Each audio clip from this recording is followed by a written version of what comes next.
जब हम लोग चैप्टर पढ़े थे सॉल्यूशन वाला, आपको याद है? आप सभी उस चैप्टर को याद करो, सॉल्यूशन, विलियन। कौन कौन इस चैप्टर को नहीं पढ़े थे तो भी चिंता मत करो। विलियन आप कभी ना कभी तो ये शब्द सुने होंगे, सॉल्यूशन शब्द तो सुने होंगे। इसमें हम दो चीज पढ़े थे, मतलब विलियन यानी सॉल्यूशन को बनने के लिए दो चीजें चाहिए होती हैं, एक होता है सॉल्यूट और एक होता है सॉल्वेंट। तो आप मुझे बताइए कि सर सॉल्वेंट किसको बोलते हैं और सॉल्यूट किसको बोलते हैं? सॉल्यूट कम अमाउंट में रहता है और सॉल्वेंट ज़्यादा अमाउंट में रहता है। जैसे आप एक गिलास पानी में एक चम्मच शक्कर घोल रहे हैं या नमक घोल रहे हैं, तो नमक या शक्कर जो हो जाएगा वो सॉल्यूट हो जाएगा और वो जो एक गिलास पानी है वो सॉल्वेंट हो जाएगा। यानी कि सॉल्वेंट वो चीज़ है जिसमें सॉल्यूट के पार्टिकल्स आप डिजोल्व करते हैं, घोलते हैं। सॉल्वेंट अधिक मात्रा में रहता है, सॉल्वेंट कम मात्रा में रहता है। समझ में आए? इतनी बातें समझ में आई होगी। देखो, सॉल्यूशन दो चीज से मिलकर बनता है, सॉल्यूट और सॉल्वेंट। सॉल्वेंट वो चीज है जिसमें हम किसी चीज को घोल रहे हैं। जैसे एक गिलास पानी में मैं 2 चम्मच नमक घोल, 1 चम्मच नमक घोल रहा हूँ, तो वो जो पानी है जिसमें मैं घोल रहा हूँ तो पानी सॉल्वेंट कहलाएगा और जिस चीज को हम घोल रहे हैं वो सॉल्यूट कहलाएगी। दूसरी डेफिनेशन ये है कि सॉल्यूट कम मात्रा में होगा, सॉल्वेंट ज्यादा मात्रा में होगा। अब 1 चम्मच नमक और 1 गिलास पानी, तो पानी की मात्रा ज्यादा है ना सर, तो जो ज्यादा मात्रा में रहेगा ना उसको सॉल्वेंट कहना, सॉल्वेंट कहना, सॉल्वेंट। और सॉलिड किसको कहेंगे? ठीक है, पक्का। अब सुनो, इन्हीं शब्दों को नया नाम दे करके कोलोइडल सॉल्यूशन के लिए ये रखा गया है। घबराना नहीं है, ये शब्द कोई बड़ा भारी चीज नहीं है, इसलिए मैंने इनको बताने के पहले आपको ये बताया है कि जो रोल हम जब सॉल्यूशन सिंपल या ट्रू सॉल्यूशन के लिए जो हम लोग पढ़ते थे कि उसमें जो रोल सॉल्यूट के लिए रहता था वही रोल रहेगा डिस्पर्स फेस का, और सॉल्वेंट का जो रोल रहता था वो रहेगा डिस्पर्सिव मीडियम का। यानी कि जिस तरीके से आप सॉल्यूट को घोलते थे किसमें? सॉल्वेंट में। सॉल्यूट के पार्टिकल्स को आप घोलते थे सॉल्वेंट में, ऐसे ही हम कोलोइडल सॉल्यूशन के लिए बोलेंगे कि डिस्पर्स्ड फेस के जो पार्टिकल्स हैं वो डिसॉल्व रहते हैं किसमें? डिस्पर्सिव मीडियम में। जैसे एग्जांपल के लिए मैं मान लीजिए मिल्क का एग्जांपल लूँ, तो मिल्क में जो डिस्पर्सिव मीडियम है, ठीक है, वो वाटर हो जाएगा और डिस्पर्स फेज जो है वो हो जाएगा पार्टिकल ऑफ फैट यानी वसा के कण जो कि मिल्क में रहते हैं। तो ये दूध जो है वो क्या बोलते हैं, कोलोइडल सॉल्यूशन का एक एग्जांपल है। आगे और हम इसको बेस्ट और अच्छे से समझेंगे कि कौन से कैटेगरी में वो आता है। तो समझ में आया कि नहीं ये? यानी कि इसमें दो चीजें होती हैं, जो कम मात्रा में रहती हैं वो डिस्पर्स फेस, जो ज्यादा मात्रा में रहती है वो डिस्पर्सिव मीडियम। जो रोल वहाँ सॉल्वेंट का है वो यहाँ मीडियम का है। ठीक है, अब ना जैसे एक एग्जांपल के लिए मान लीजिए कहीं से काला धुआं उठ रहा है, कहीं आग लगती है तो देखो काला धुआं उठता है। तो धुआं उठ रहा है मतलब हमको कौन से स्टेट में दिखता है? गैसियस स्टेट में। तो जैसा वो दिख रहा है ना, समझ जाओ वो मीडियम है। सर वो तो गैसियस स्टेट में दिख रहा है, लेकिन अगर आप अपना हाथ ऐसे खड़ा करो जहाँ से धुआं आ रहा है, कुछ देर बाद अपना हाथ देखना काला पड़ेगा, क्योंकि आपके हाथ में उस धुएं में कार्बन के कण है, काले कण, जो चीज़ें जली हुई हैं तो उसके कण उठते हैं ना, तो वो काला धुआं आपके हाथ में वो हाथ काला हो गया, इसका मतलब क्या है कि वो छोटे छोटे कण है ना, एड्जॉर्ब हो रहे हैं हमारे हाथ में। इसका मतलब क्या है, वो इसका जो डिस्पर्स फेस है वो सॉलिड स्टेट होगा। वो जो पार्टिकल्स है ना, काले धुएं के कार्बन के पार्टिकल्स उस धुएं में है, तो हमको दिखता है सर वो धुआं उठ रहा है, तो धुआं उठ रहा है मतलब वो डिस्पर्सिव मीडियम इसका गैस हो गया, क्योंकि गैसियस फॉर्म में उड़ रहा है वो। लेकिन एक्चुअल में वो धुआं किस चीज का बना हुआ है, कि क्या उसमें उस धुएं में क्या चीजें हैं? उस धुएं में काले काले कण हैं। जो चीज जली है, जहाँ कहीं जली है तो वो उठ रहा है, तो कार्बन के कण उसमें उस धुएं में है। जो कि कैसे पता चलेगा? आप अपने हाथ पे रखोगे तो काले काले हाथ, मतलब काला काला पार्टिकल आपके हाथ में लग जाएगा।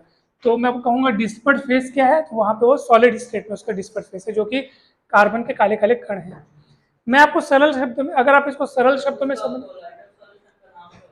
इसका इसका देखो कोलोइडल सॉल्यूशन, इसमें डिस्पर्सिव मीडियम क्या है बताओ? आपका गैस है नहीं, डिस्पर्सिव मीडियम क्या है? गैस। और डिस्पर्ड फेस क्या है यहाँ पे? सॉलिड। तो सॉलिड गैस सॉल होगा। देखो कोलोइडल सॉल्यूशन को ना सॉल बोलते हैं, क्या बोलते हैं? सॉल बोलते हैं। आपके बुक में ना कैटेगराइज किया गया, पूरा कैटेगरी वाइज दिया हुआ है। आप टेबल देखेंगे ना, तो यहाँ पे धुआं ये एरोसॉल कहलाता है। क्या कहलाता है ये? एरोसॉल, जिसमें ना जो डिस्पर्स, क्या बोलते हैं इसको अपन, डिस्पर्सिव मीडियम, वो क्या हो, गैसेस स्टेट में हो, और डिस्पर्स फेस क्या हो, सॉलिड स्टेट में हो।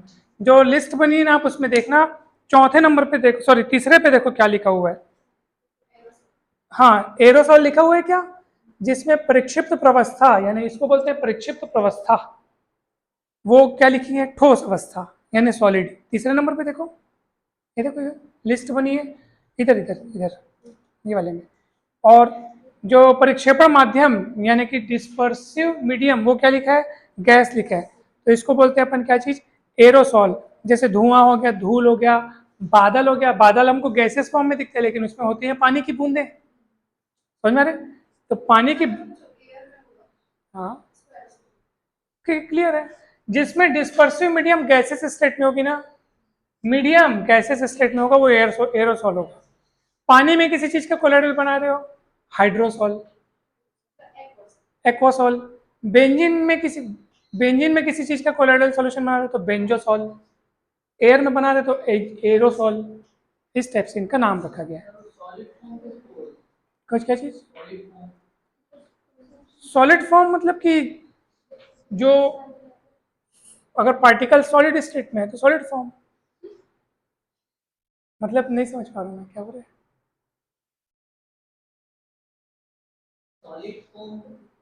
अच्छा, फोम, फोम यानी क्या होता है?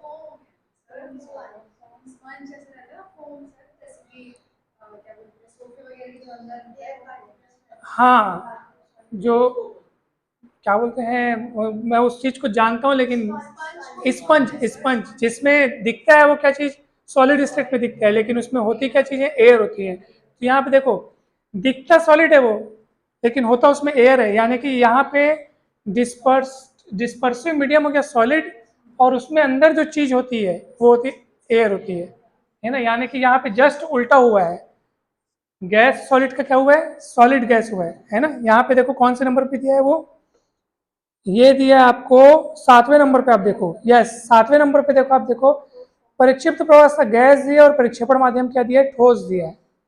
उसको बोलते हैं सॉलिड फोम, सॉलिड फोम। तो ये है। हाँ, इसमें एग्जांपल में देखो झावा पत्थर दिया है, यानी कि फ्यूमिक स्टोन दिया है। आपको पता है झावा पत्थर क्या होता है? जब ज्वालामुखी, आप ज्वालामुखी क्या बोलते हैं अपन इंग्लिश में, हाँ वो जो भी है, तो वो जब ज्वालामुखी जब, हाँ ठीक है ना, तो ज्वालामुखी के समय ना जो राख उत्पन्न होता है ना, उससे लिक्विड, वहाँ पे जो वाटर रहता है उससे मिल करके ना एक बहुत ही वो झावा पत्थर बनता है, जो कि एकदम सॉलिड रहता है। और उसकी खासियत ये रहती है कि उसको आप जब अपनी त्वचा पे रगड़ेंगे तो वो मैल निकल जाता है। ऐसा है, झावा पत्थर बहुत सॉलिड स्टेट में रहता है ये।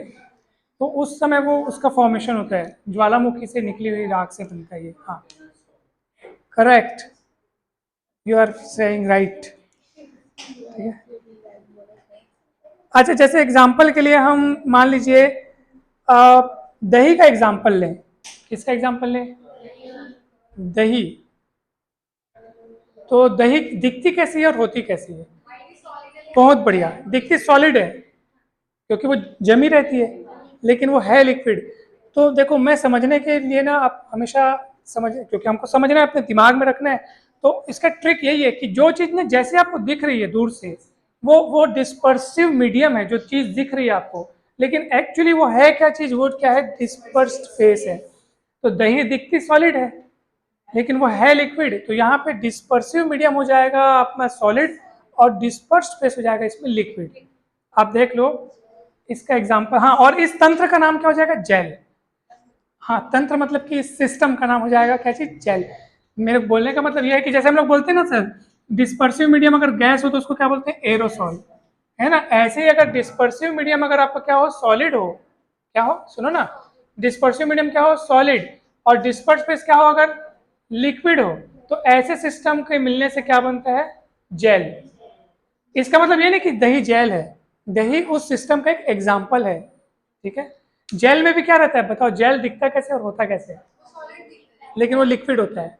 तो दही भी वैसी ही है, इसलिए एक सिस्टम जेल जो बन गया उसी में का एग्जाम्पल वो दही भी है, समझे ना?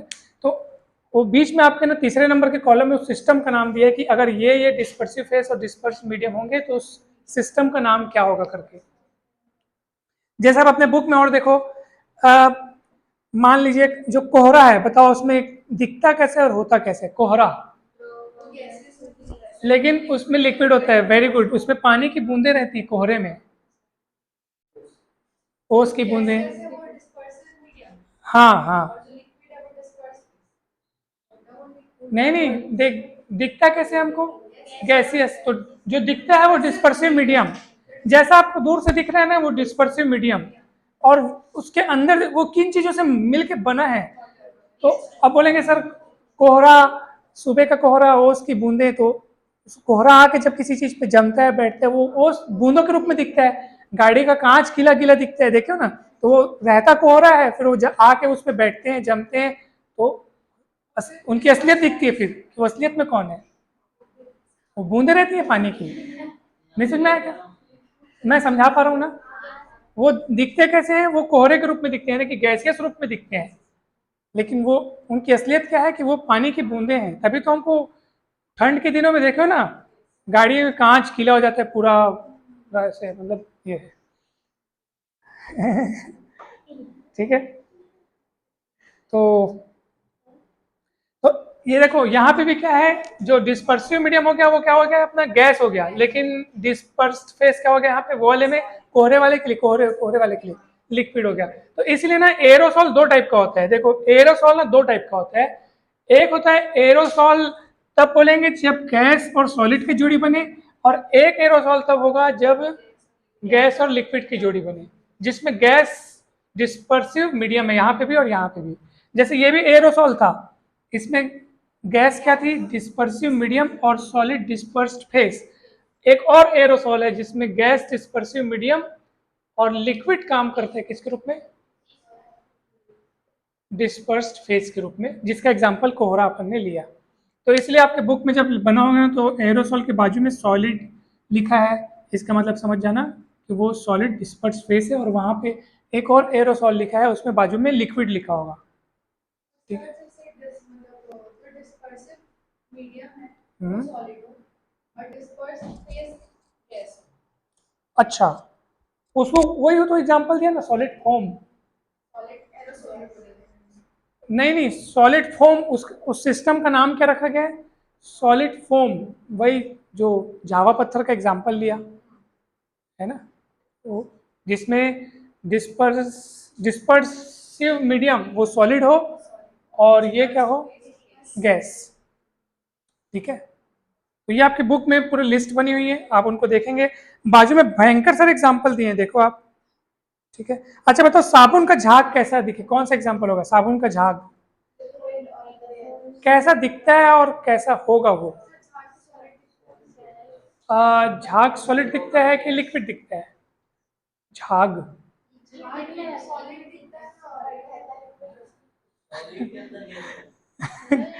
एक्चुअली ना देखो, साबुन का झाग ना दिखता लिक्विड है, साबुन का पानी रे, साबुन का पानी, साबुन का झाग दिखता लिक्विड है, लेकिन उनके बुलबुलों के बीच में गैस रहती है। तो इसलिए आप इसमें क्या क्या बोलोगे बताओ, साबुन के झाग में डिस्पर्सिव मीडियम कौन होगा और डिस्पर्स्ड फेस कौन होगा? लिक्विड होगा, और उसमें एक्चुअली रहते हैं गैस के बुलबुले, तो डिस्पर्स फेस होगा गैस।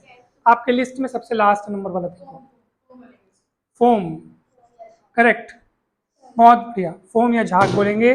फेटी की क्रीम इसका एक एग्जांपल है, साबुन का झाग एक एग्जांपल है, बहुत सारे एग्जांपल बढ़िया बढ़िया दिए हुए हैं इसमें। अच्छा एक बात बताओ, हम लोग जो स्प्रे करते हैं कीटनाशक स्प्रे, वो किसके एग्जांपल में आएगा बताओ? बहुत बढ़िया, मतलब समझ गए हो, वो लिक्विड और गैस के एग्जांपल में आएगा। स्प्रे करते हैं तो ऐसा लगता है गैस उड़ रही है, लेकिन वो रहती है पानी, लिक्विड की बूंदें रहती हैं, समझ रहे हो ना?